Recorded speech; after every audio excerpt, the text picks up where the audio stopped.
Can I add my Instagram now? You almost are. I'm setting up Instagram now.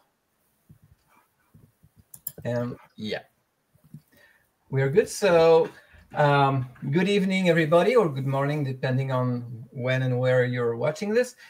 This is the 10th Confluence live talk. And today we are very happy to have a very special setup because we have as a guest Aiki Mira, a German science fiction and fantasy writer, a very prolific, very important voice in Germany. And doing the interview, that will not be at this time, we are having the honor of having Fadi Zaghmout with us here. Fadi is a science fiction Jordanian writer, very important for us in Hikaya because, well, we did publish one of his books, which is Paradis Synthétique, Heaven on Earth. And he will be the one interviewing Aiki. So I'm gonna step down. I'll leave you guys do the talk. We have about 60-minute interview, between 60 minutes and 90 minutes. So please do not refrain from any conversation at all. And so I'll leave the mic to you, Fadi. Thank you so much. Thank you so much, Roman. I couldn't connect it to my Instagram, but it's fine. Okay, I didn't know how to do it. Okay. So let me start. Welcome to this session, Aiki.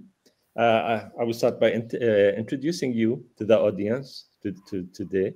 So tonight, I'm thrilled to welcome Aiki Mira, one of the most exciting voices in German science fiction. Joining us from Hamburg, Aiki's novels and short stories have won multiple awards, including the Kurt Labwitz Prize for Best German Science Fiction Novel, 2 years in a row for Aiki's novel Neon Grey and Neurobeast, as well as the German Science Fiction Prize and the Chrysalis Award from the European Science Fiction Society. Did I spell it wrong? Mm-hmm. Yeah, correct. Okay. Aiki's work dives into near future and biopunk worlds, blending queerness, AI, gaming, VR, and body modification with themes of identity, friendship, and self-discovery. Aiki's vision is bold, imaginative, and deeply human, showing us not only the challenges of our future, but also glimpses of hope, diversity, and resilience. It's an honor to have Aiki here with us tonight. Welcome to this session, Aiki. Thank you, Fadi, for this introduction. Thank you. It's a pleasure to be here. I'm very honored. Thank you. Me too. Did I spell anything, pronounce anything wrong? Perfect. Thank you. Thank you. Okay. So let's start. I want to start by asking you about your body of work. Can you tell us just briefly how many novels and short stories have you published so far? And which ones are translated into English and other languages? Okay. Well, luckily you gave me this question beforehand because I wouldn't know from my top of the head. But I looked it up actually, and yeah, I'm in my 5th year as an author, and it's actually going to be my 5th novel in this October. Wow! Wow! And yeah, I've been busy. Yeah, nice. What have I been doing these years? Amazing. Do you want just go through the four novels, just say brief about each one? Yeah, just maybe just the title, or I don't know. It's we want to mention them later anyway, so yeah, just leave it at that. And I published about 20 stories, and 20. Yeah, amazing. Like 20, and you asked about the translations, which could be interesting, maybe you know, for the international audience joining us. That I've been very luckily and very privileged that short stories have been translated already in English and in French and in Chinese. All of them? At the moment, someone is also translating in Danish. So that's, you know, it's very amazing for me. And my first novel will be translated this year into English, and it's the last novel. It's Proxy. which will be translated into English. Yeah, so yeah, this is also amazing for me.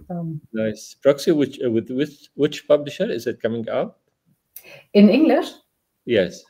It's going to be so far Rosarium Publishing. It's an US publisher. US publisher. Yeah. Okay.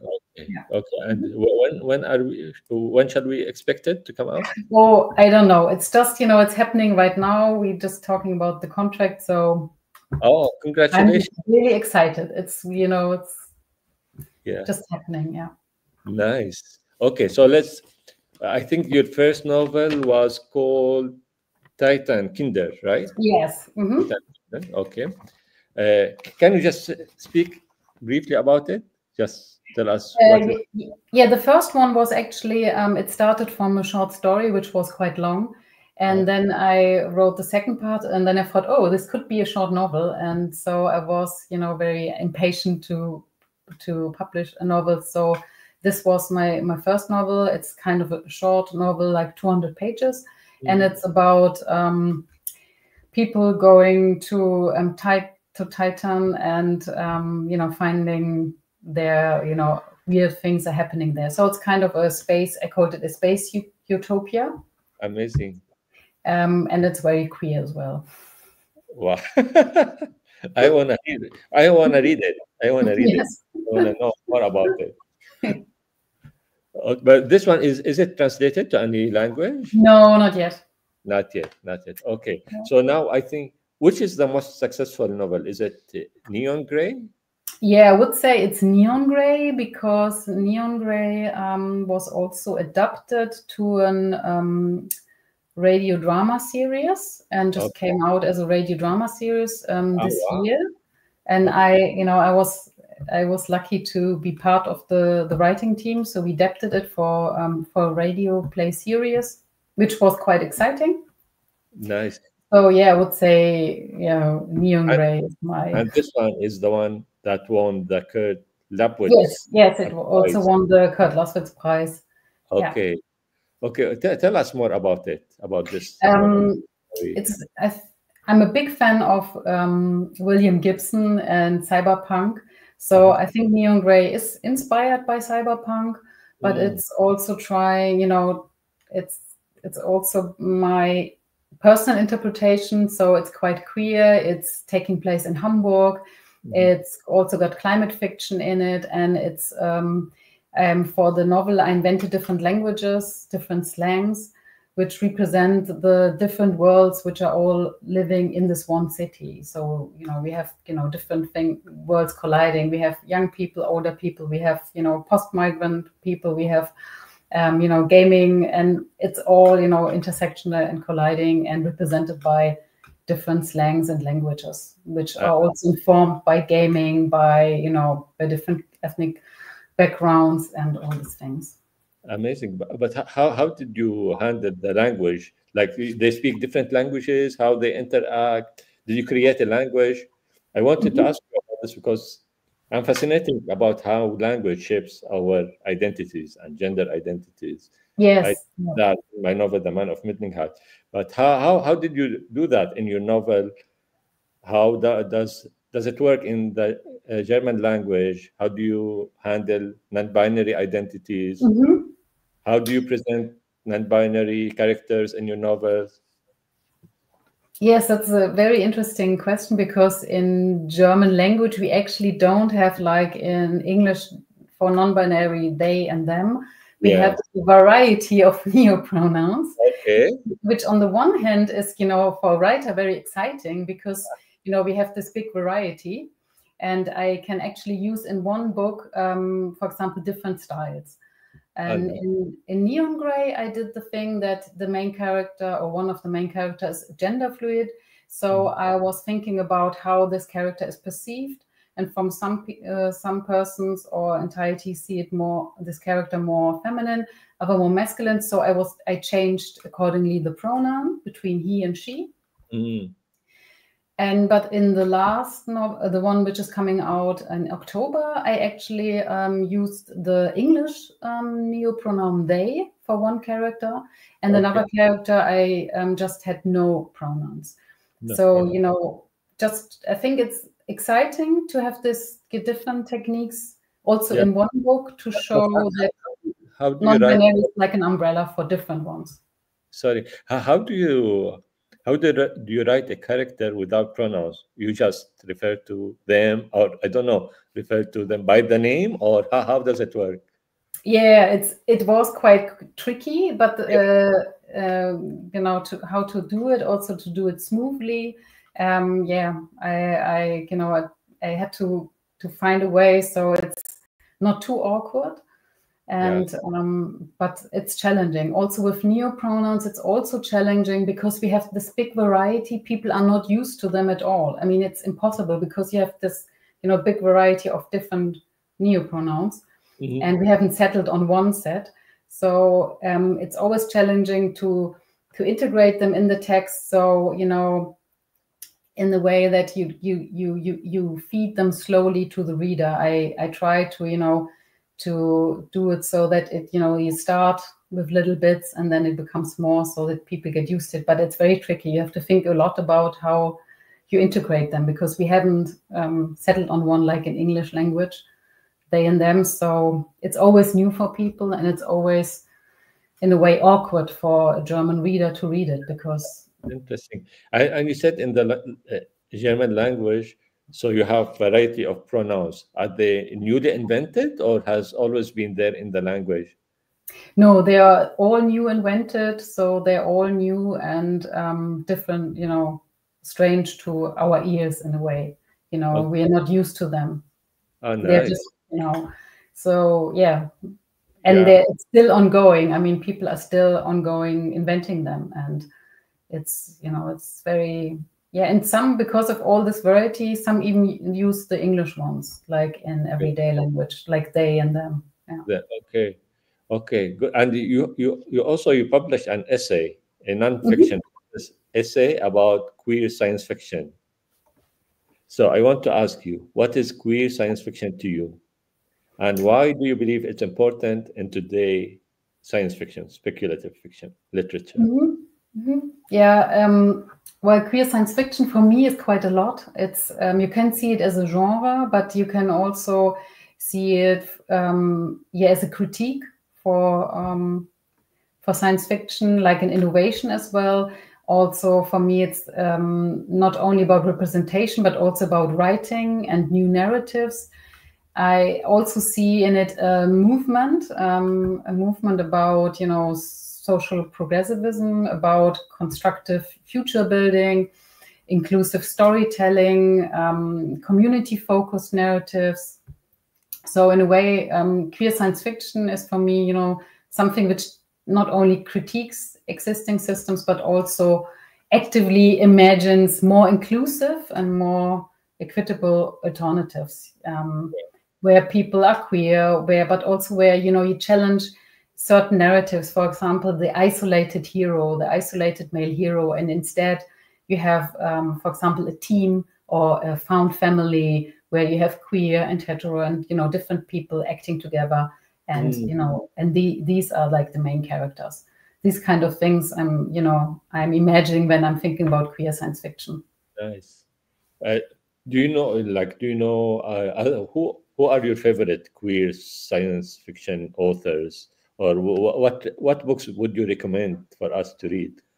You mean now with German or just with anything? Anything, even English. Maybe in German, if it's not translated to English, I will not be able to read it. But yeah, I mean, and that's, you know, that's the difficult thing. Like in German, like I would say we have this like movements with queer science fiction, but it's all very new, and it's happening with lots of independent publishers. So they are not yet English translations, as I would know of. Okay. But you know, it's still recommended, of course.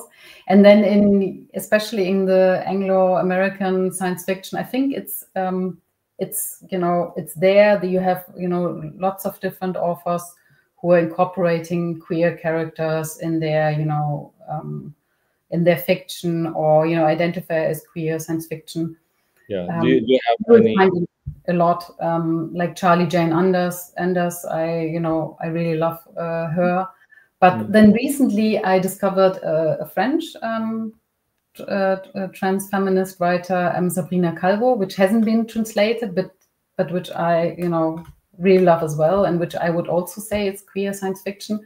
But then I also like looking back in the science fiction, for example, looking at authors like Samuel R. Delany, which is for me a queer science fiction author, or like M. James Chipley Jr., which are also for me is, looking back, I would interpret it as a queer author, and see it as part of this, long tradition of science fiction, and always of innovative, trying to do new stuff and doing it maybe in a queer way. So yeah, I can, looking in the past and in the future and in the present, I, see this is, I like those stories as well so much. I will ask you about German science fiction, but before that, I wanted to ask you about your short story, A Step into Emptiness. It will.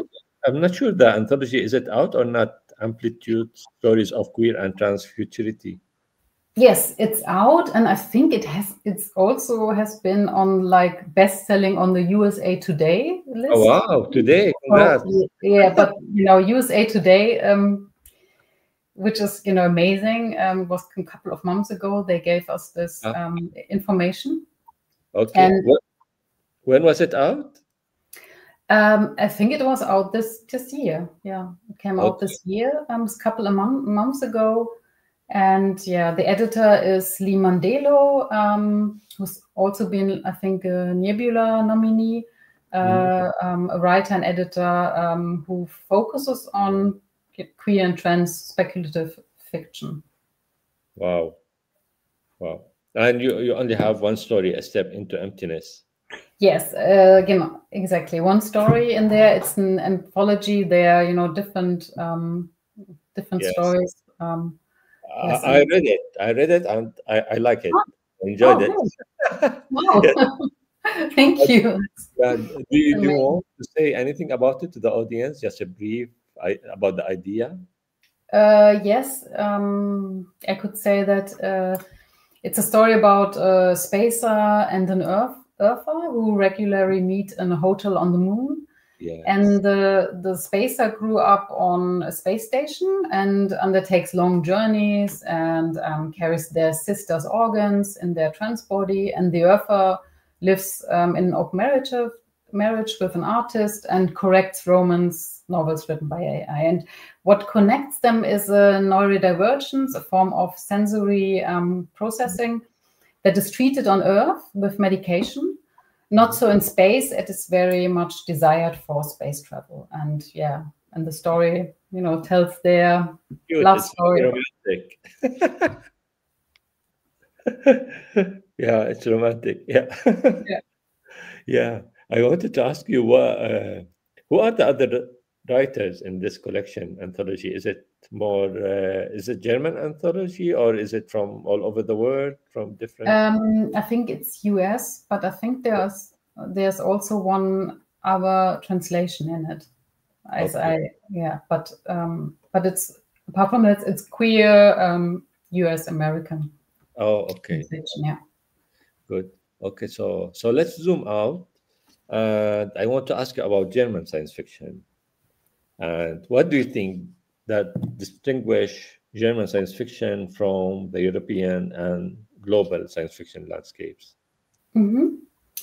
Well, on one hand, you can say Germany right now, the science fiction is connected with the global movements concerning science fiction. But when you look at the historical context, I think you can find some distinct German traits. For example, the post-war, after the Nazi era, the post-war split in Germany, the actual split of the country created two different science fiction traditions. You had, on the one, you have the West German science fiction tradition, which was looking very much at American and the West and was very dependent on American translation. And here in the West, in the 1960s, also started a science fiction series called a book series. It started with magazines. It's called Perry Rhodan, and it's about space opera, and it's ongoing until now. It's like one of the longest science fiction series I think in the world.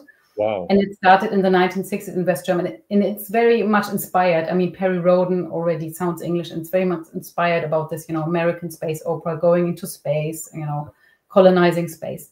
But on the other hand, in East Germany, at the same time, we have this socialist science fiction, which is more exploring like Marxist technological futures.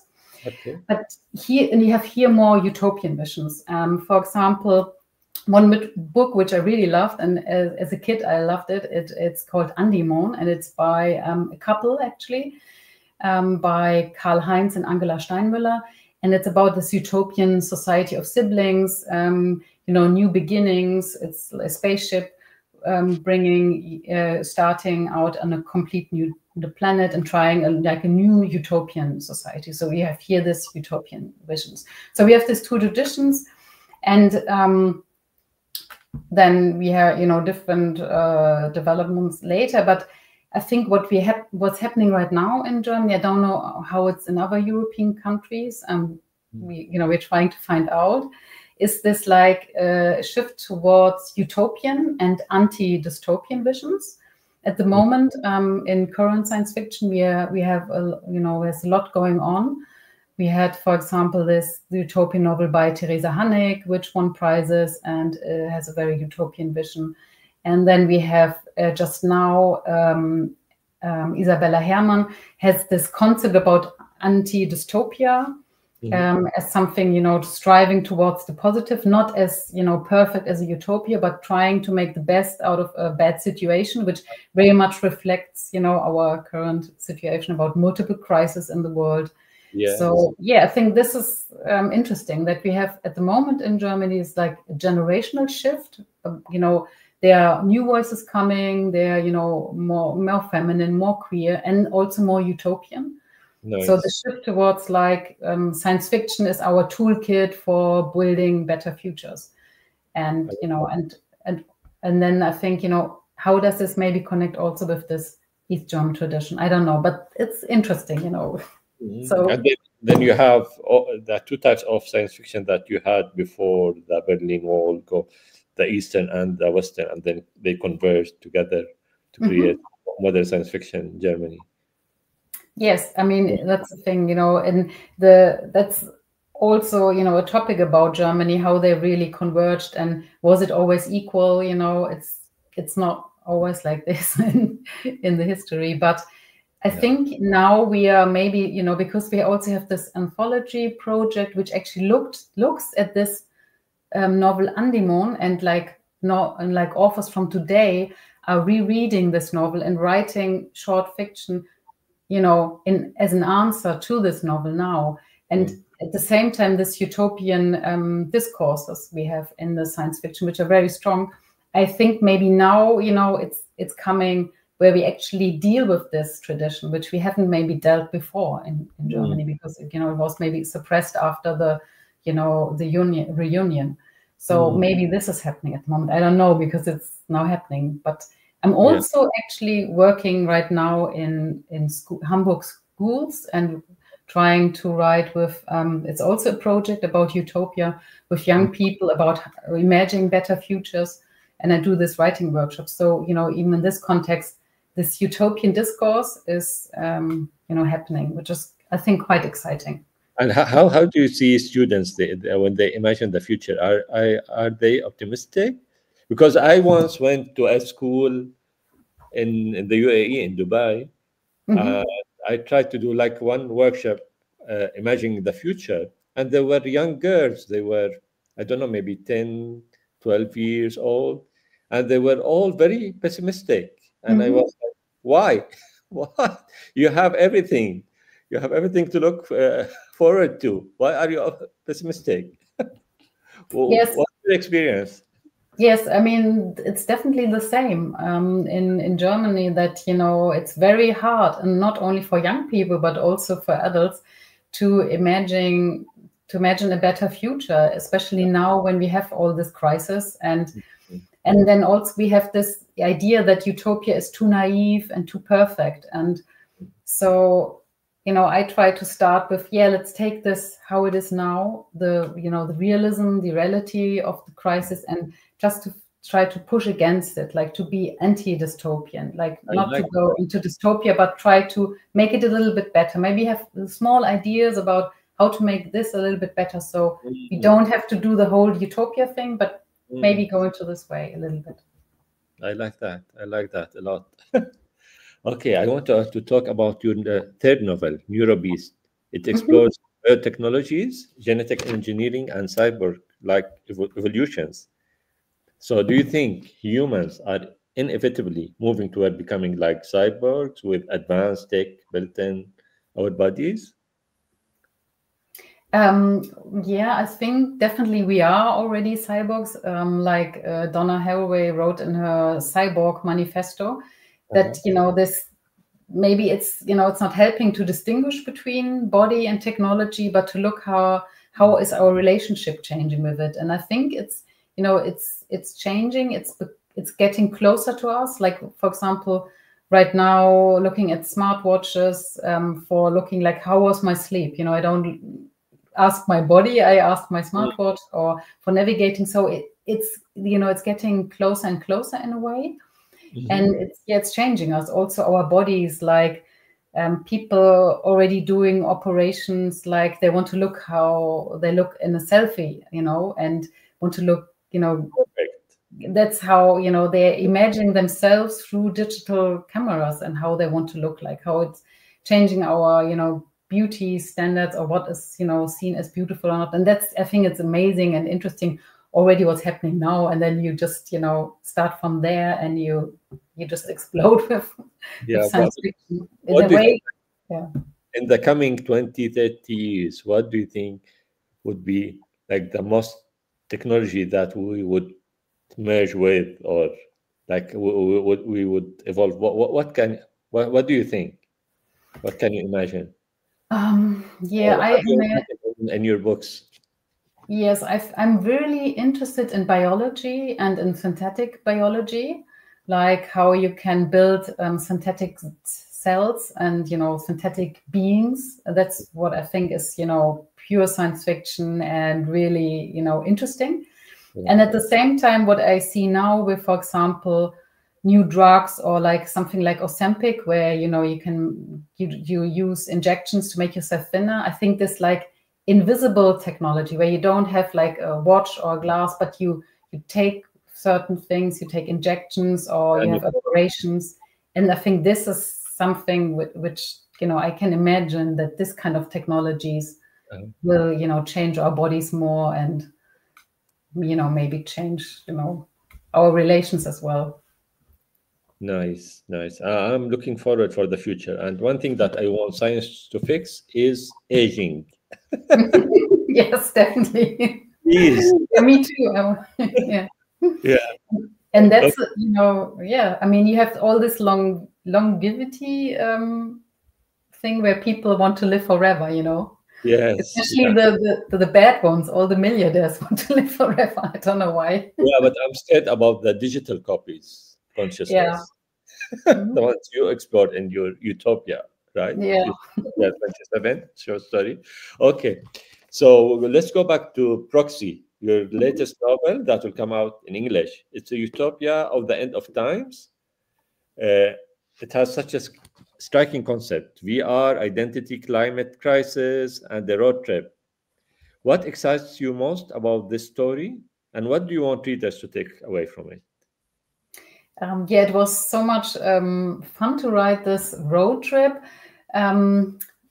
because it was, for me, the most fun was to try to imagine how people who were raised in digital worlds and raised digitally, how they then, confront this post-climate landscape, which is like a rubbish desert kind of thing, and really weird, and to write it from their eyes, how they perceive it, how they, from their digital socialization and growing up in digital worlds, how they then describe this landscape. And Yeah, and so I hope that readers are, open to this road trip and open to the characters and their language, because they also have a distinct slang kind of thing.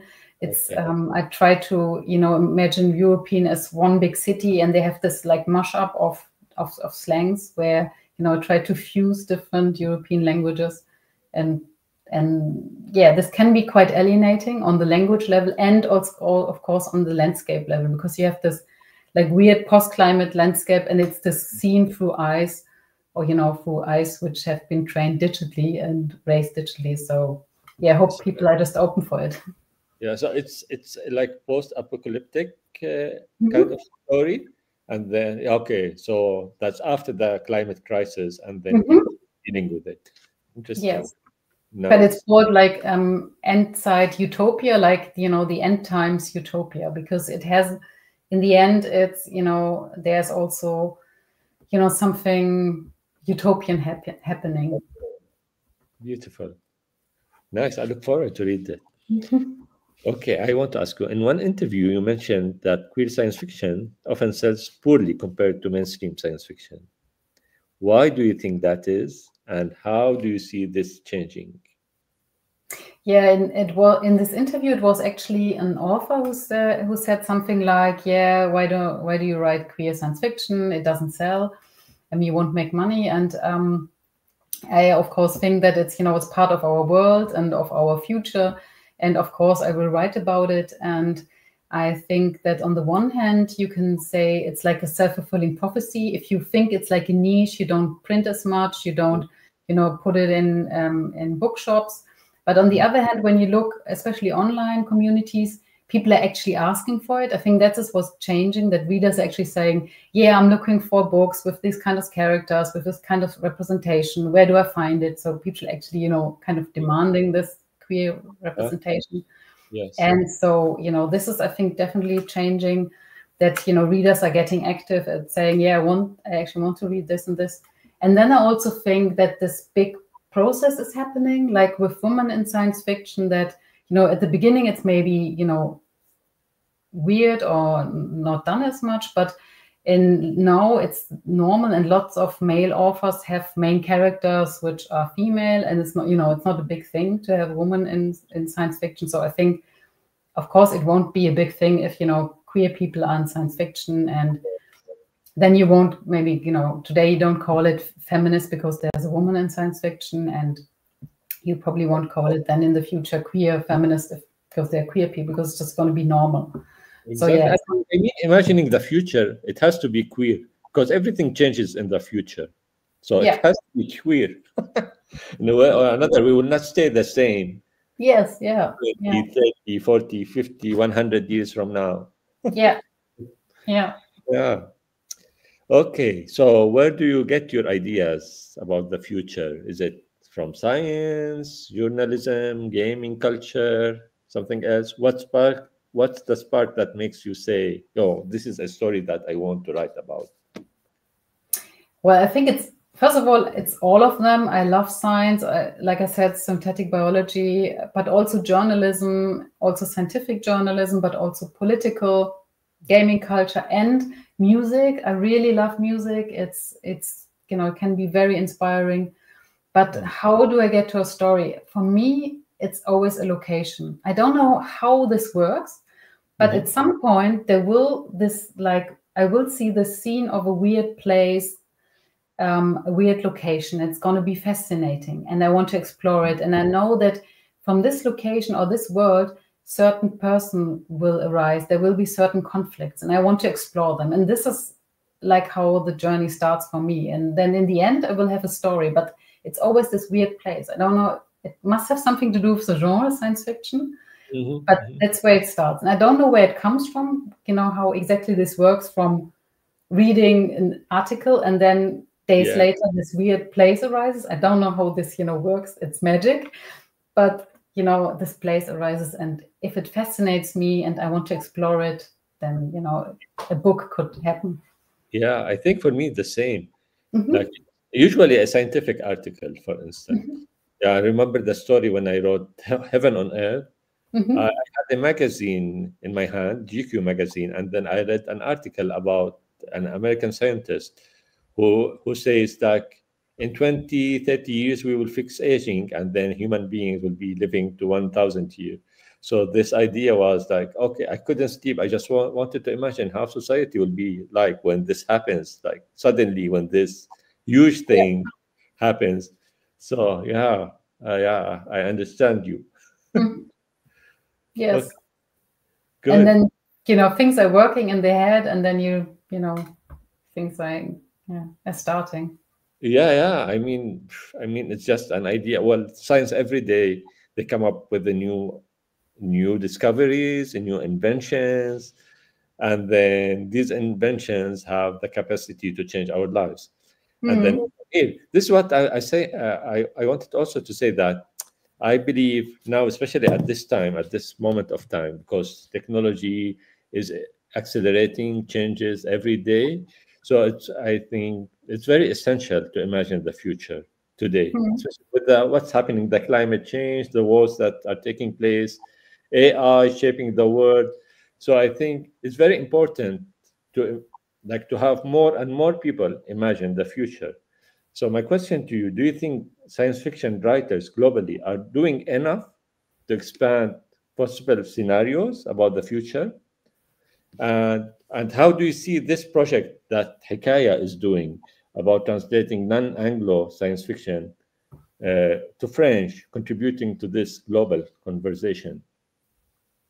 I think, you know, what you already said, translation. I think translation is such a, you know, a big must for science fiction and for imagining the futures, just to have as many different people imagining our futures and building our futures through this imagination.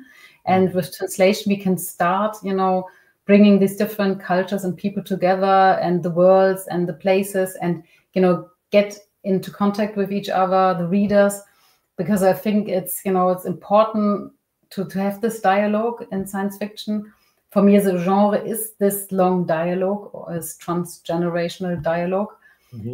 But what is missing today, and it's, you know, it's about representation in queerness, but you have so many other representations which are also missing, and we need all these different people imagining our futures. You know, it can't be that it's always the, you know, Anglo-American white person who's imagining the future, but it has to, you know, we have to have this variety, and I'm excited to, you know, to read about this, because there's so much missing in our story when we talk about future, and when we talk about futures in the plural, and about all this, you know, different futures I want to read about. And I don't, you know, so yeah, especially translation and is so important, so that we can, you know, listen to these different futures. And this, I totally agree. I mean, like, all different, there are like how many thousands of cultures in the world, and each culture have different specificities, and they can, I mean, if whatever technology that becomes global, probably it will be shaped differently in different places. So it's important. I think it's important to include everyone. And I think this project that Hikaya is doing is amazing. Yeah. Amazing. yes. Yeah. Yeah. Good. So finally, I want to ask you, looking ahead, how is your work being received in Germany and abroad first? And then I want to ask you, what are you currently working on? So that look forward to it. Yeah, for the reception, I can say I'm very lucky in Germany. I feel, you know, the science fiction scene is very welcoming in the German speaking science fiction scene there. You know, they've been very warm welcoming me. And internationally, I don't know yet. You know, they haven't published so much, so I don't know there. But for the next project, you know, I have this novel coming out in October, and I'm working on a, you know, story collection for next year, for stories which are already published. It's like, you know, all the stories together. And as I already mentioned, this school project, which is, I'm very excited about this one, because these young people, they're actually going to turn this, you know, they're going to, after this workshops, they're going to write little theater pieces, And in the end of the year, they're gonna, you know, show these theater pieces. And so this is what I'm really looking forward actually to see, you know, this young utopian visions. Amazing. Yeah, sounds very exciting. But can you tell us more about the book that you're going to release next? Mm-hmm. You said yeah, in October, next month? Exactly. It's in October. It's called Denial of Service. Okay. And it takes place in Frankfurt am Main, a German city, which is a private city in this future. So it's about capitalism, but it's also about digital resistance and about a city which, you know, is starting to glitch, and, you know, things are happening. Nice. And I think you have some popular science fiction magazines in Germany. You have more than one, or how many? Yes, we have a very vibrant magazine scene. We have the Future Fiction magazine, which you already know yourself as well. Yes, I think the Spanish version. Yeah. I had an interview with the Spanish version, but you have the German version. Yeah, we have a German version, exactly, which is also a way to bring, you know, new voices and translations to the German audience, which is a fantastic project. Yeah, I like the cover for Denial of Service. Very nice. Yeah, thank you. Yeah, oh, sorry, continue. Yeah. And then we have this utopian project of Queer Welten magazine, which is dedicated to queer feminist science fiction and won 2 prizes this year, also a European prize. So I think this is also a very exciting project. What is it called? It's called Queer Welten. So like queer worlds. Okay. And it's, you know, it's a magazine dedicated to a queer feminist science fiction, which, you know, I think it's also amazing to have this. I think it's very unique. Yeah. And yeah, we have, you know, variety. Then we have this, you know, classic magazines which have been there for a long time, like Exodus and Nova magazine, which, you know, are long-running magazines. And then we have new ones like Weltenportal, which is only online. So we have really, it's very vibrant, and that's important to have. Very, very important to have such magazines to support science fiction writers and literature. Amazing. Thank you, Aiki. I finished all my questions for you. So let's see if we have any question from the audience. And I think we have one. So we have this question. It says, queer voices have been at the forefront of arts and culture for so long. Why do you think they are less represented in science fiction? Yeah, that's a very good question. I think on the one hand, you can say that in Germany, the science fiction was traditionally more masculine, and maybe, you know, yeah, but at the same time, we also have this tradition. If you look at the whole of science fiction, I would say that there is a queer tradition, there is a feminist tradition, but when you look at it, you know, from the now, it seems to be very masculine, especially from the German perspective. But when you know, look more into it, as you said, you know, as the queer voices have been at the forefront, and I think in the science fiction, when you know, look at the science fiction, for example, Samuel R. Delany or James Tiptree Jr., they are, you know, there have been queer voices, there have been feminist voices, and, you know, they are there, but maybe not in the, you know, in the now we forget them, but I think we have to remind ourselves that they, you know, they have been there and they are still there. And but, you know, I think every generation always have this idea like we are reinventing it, or we are, you know, doing it more. But yeah, maybe the spotlight now is more on queer science fiction than it used to be before. Maybe it was suppressed, maybe, or not highlighted as much as it is today. Yeah, and of course the language is changing as well. I mean, queer is also very, you know, kind of new word, you know, which, you know, still older generations, which in Germany, they don't identify with it. They say, you know, I'm gay, I'm not queer, I'm lesbian, I'm not queer. So this is also a thing which, you know, which is changing, like our language is changing. And then when we talk about queer science fiction, and older generations maybe say, yeah, I call it gay science fiction or lesbian, you know. So this is also a thing we have to think about. Yeah. Interesting. So do we have any other questions from the audience? Yes, we have. Okay, waiting for the question. Exciting. Roman is here. Hi. We do have we do have another question, which are there differences between the three main German-speaking countries in terms of sci-fi? Are themes different? Oh. It's impossible to answer.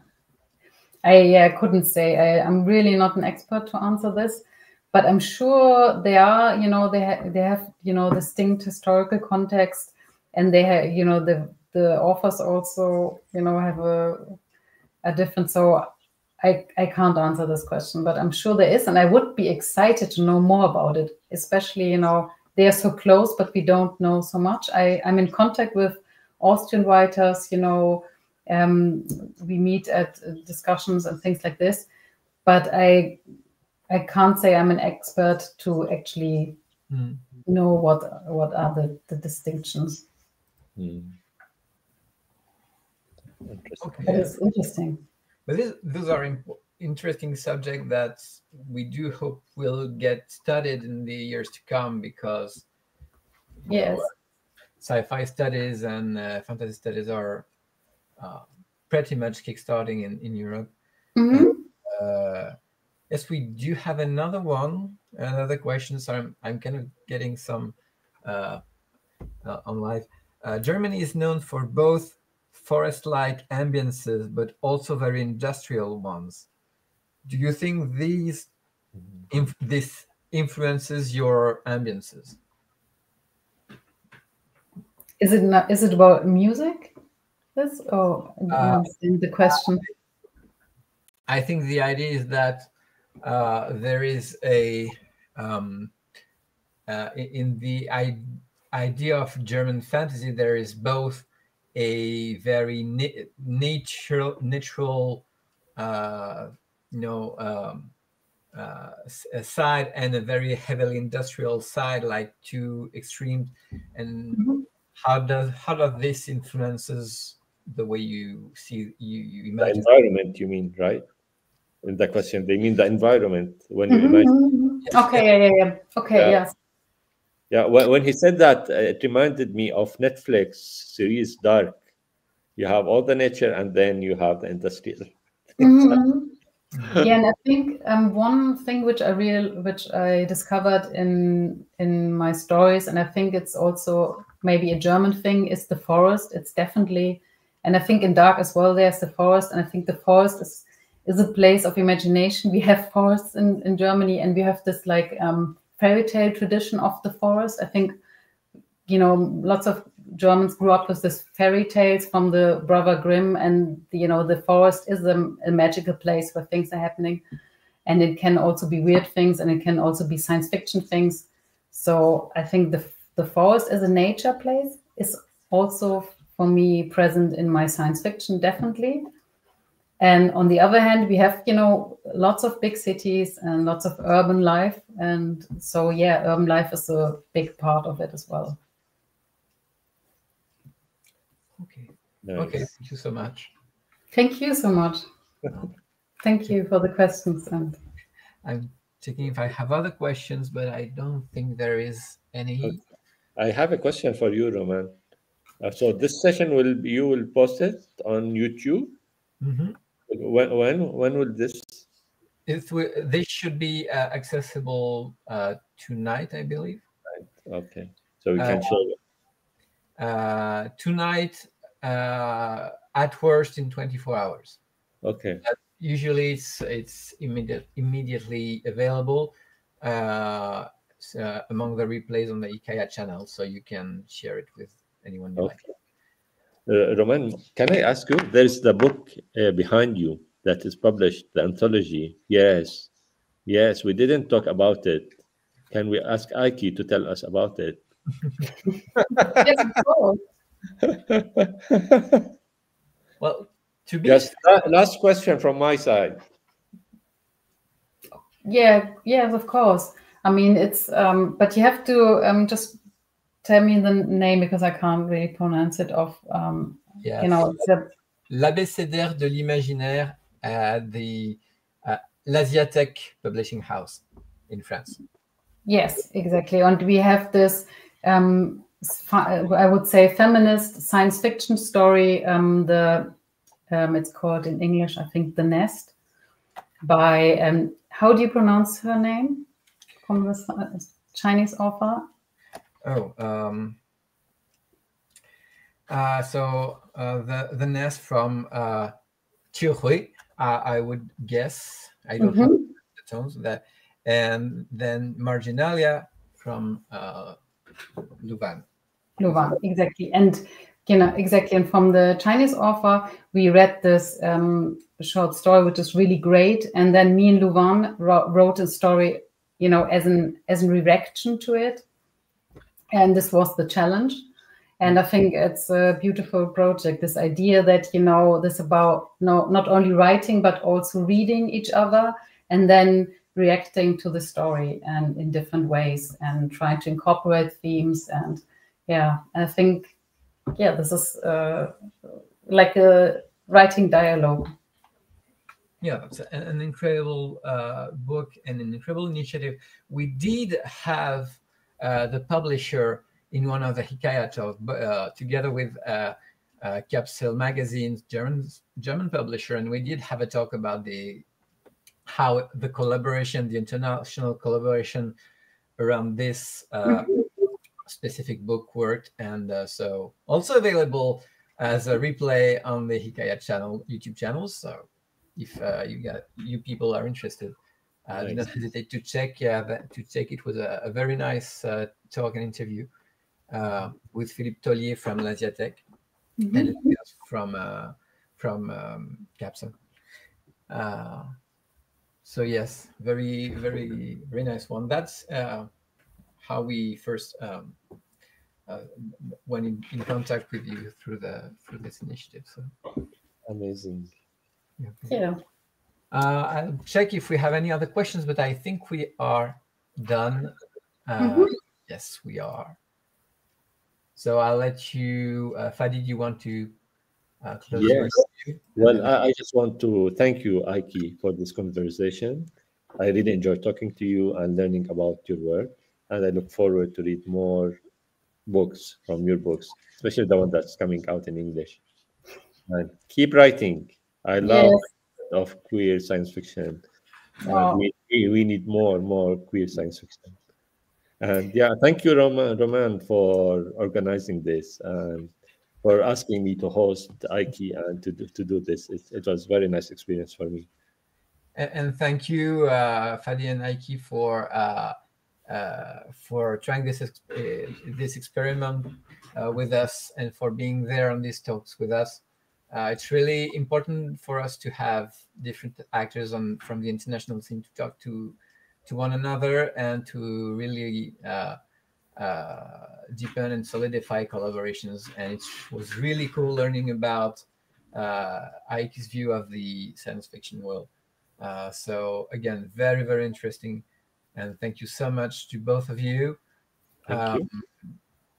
So Aiki, we're really looking forward to your next book. Sorry, I went a little blank there. Fadi, we are going to see you in France very soon because you're invited to the Utopia. Excited so much. Yes. Yes, and thank you both as well from Hamburg, out in the world, to you two for this amazing experience, for having me here. And Fadi, thank you very much. You've been great questions, and I want to read more from you as well. And Roman, thank you for this, whole thing. It's amazing to bring people together, and keep on doing it. And I hope to see you soon and read from you. Well, we really hope to have the occasion for more of these talks soon, and to check your new books from both of you. So I'm going to close this talk. Thank you, everyone, for this. You can, of course, check the replay of this conference on YouTube. We will have one last one for this year's Confluence live talks that will be on Friday. And so we will talk about Brazilian science fiction and fantasy with 3 really cool writers from Brazil. That will be Carol Chiovato, Ana Rusque, and Felipe Castelo. And that will be our last one for this year. So be there, everybody. It will be really cool, very interesting, and have a good evening or good day, depending on when you're watching this. Thank you. Okay. Thank you. Bye-bye. Bye. Bye.